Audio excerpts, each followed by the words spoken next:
It was 6:19 a.m. in the open Caribbean, the kind of morning where the water looks like polished glass.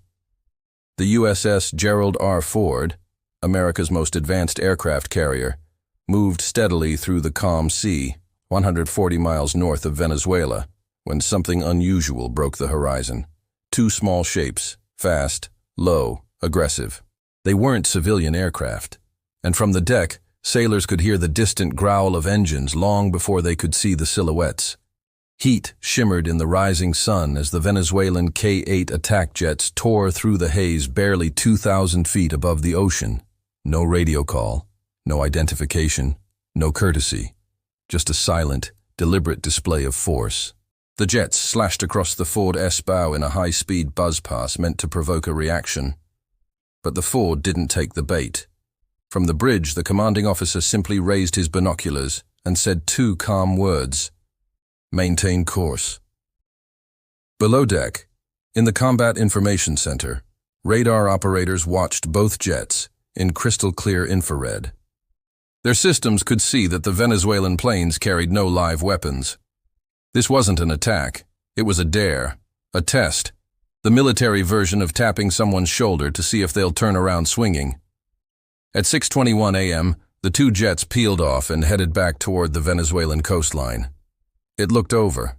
It wasn't, because 2 minutes later, the radar picture changed.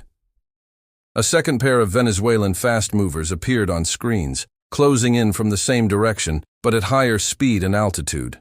4 hostile contacts now flew directly toward the Ford strike group. This time, the response was immediate. On the flight deck, Air Wing 8 surged into action. 2 FA-18E Super Hornets were scrambled. Yellow-shirted deck crews signaled them forward. The catapult crews braced, and in a flash of steam and thunder, the Hornets roared into the sky. Their mission: intercept, identify, and prevent escalation. The Ford still held its heading.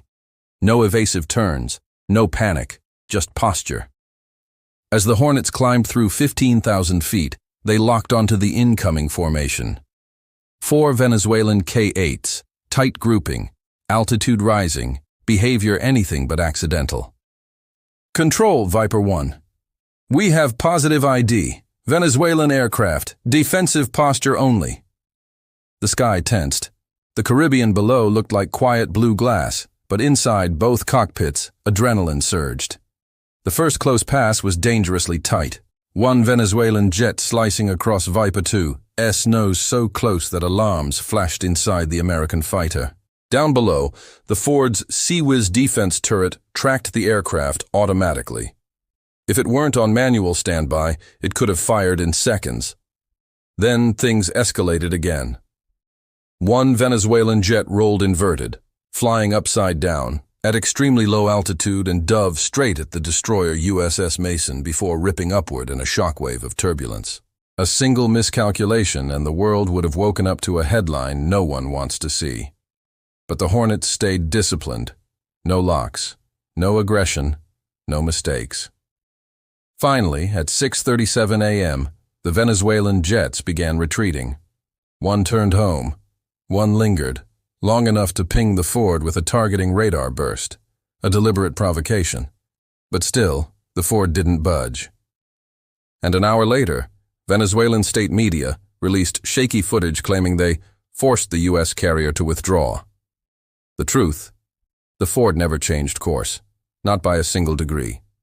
Because real power isn't loud. It's steady, controlled, unshaken.